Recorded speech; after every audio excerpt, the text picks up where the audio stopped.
Okay, so I just wanted to address this and give my thoughts on this for anyone who needs help with their discernment in media.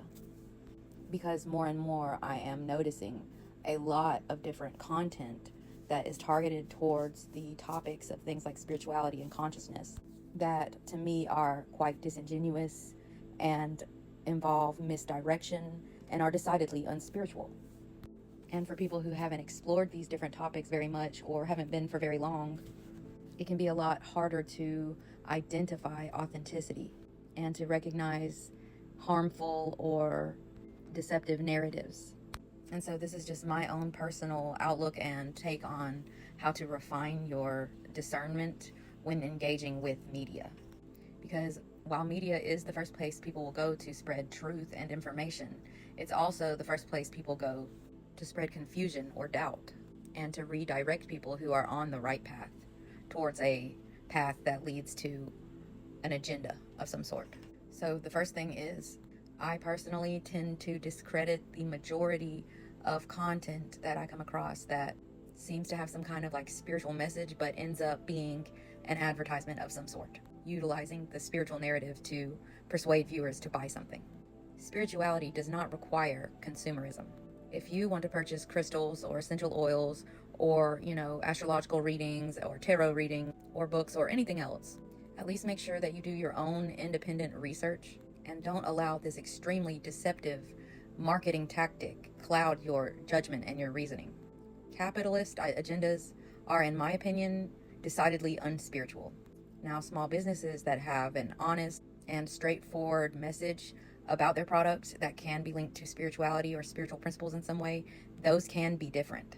But it's just important to step back for a moment and objectively observe and dissect the piece of content, the product that they are trying to sell you, how they are presenting this product and trying to sell it to you, and whether or not it is actually something that you really want or need.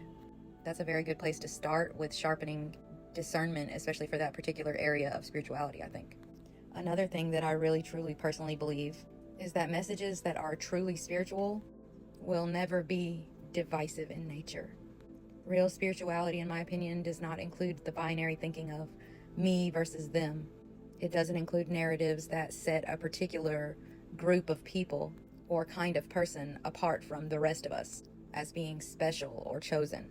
This is why I have such a big problem with any kind of stuff that pushes the whole star seed, indigo child, Pleiadian, Atlantean agenda.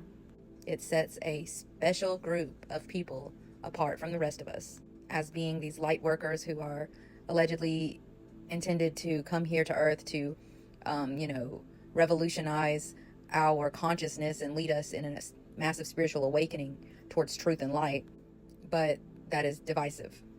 I don't vibe with narratives that involve calling people NPCs or non-playable characters. I believe that is dehumanizing. And I don't believe in narratives that involve any particular people having some kind of special DNA or genetics, special bloodlines or blood types, or any kind of biological indicator that makes them special or more spiritually evolved or whatever than anyone else. That is literally just eugenics and discrimination that is dressed up as spirituality, that promotes a harmful view, which is narcissistic in nature and promotes inequality.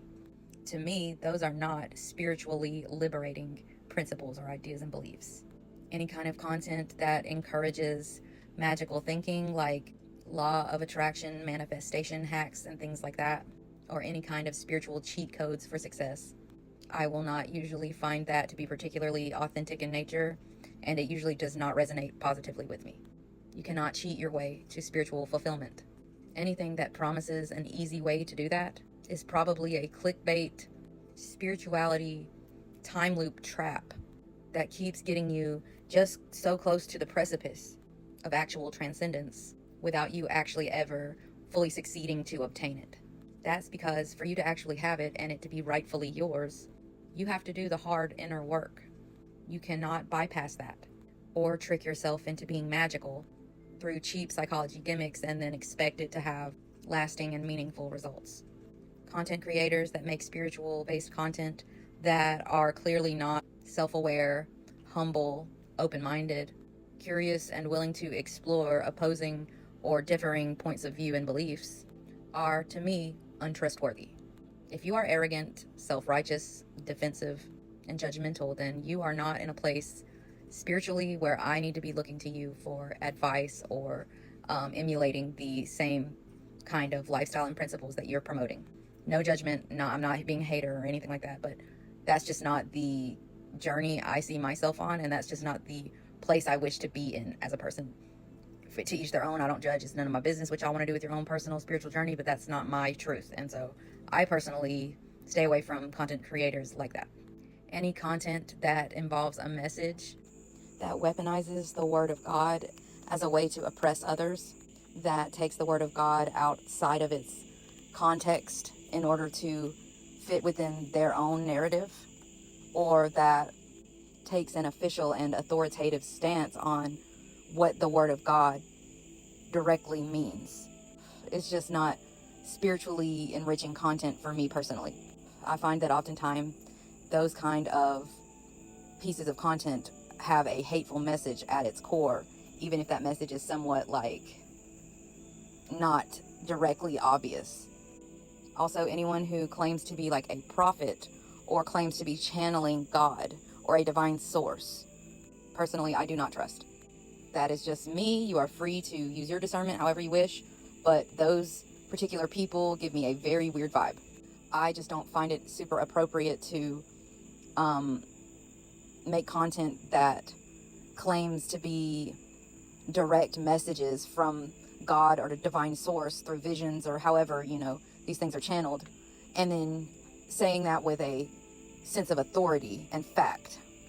The truth is that we can receive information, messages, visions, dreams, and the like from a multitude of different sources spiritually. Not all visions, dreams, and channelings are coming from God. And that is where you need to really utilize discernment and your intuition if you are going to engage with any of that kind of content. I personally don't engage with it at all. Be careful about the witchcraft and divination advice that you take from the internet. Sometimes it can appear to be helpful and may even have the intention of being helpful, but its effects can actually be insidious and sinister, especially in regards to your spirituality and also in your material life as well. It can have consequences. At the end of the day, with any kind of media that you are engaging with, you need to really be refining your discernment and really using your brain power for critical thinking before you allow it to influence anything that you think, say, or do. And this is especially true when it comes to spirituality, because that is at the very core of our being. And our spiritual state directly impacts and affects every other area of our life. When you engage with content that has evoked a emotion or a belief or a thought or a desire, specifically a desire, you need to take a step back and wait 10 seconds before you move forward with allowing it to solidify any concrete conclusions on your behalf. And try to ask yourself the right questions in order to determine whether the content is relevant and worth further, investigation and investment, or whether you should just overlook it and continue on about your day. But these are just my personal thoughts and beliefs. I'm not coming for anyone specifically at all. I would never do that. I respect everyone's opinions and everyone's right to believe whatever they want to believe. I still love you. But this is just my own list of guidelines for media literacy in terms of spirituality.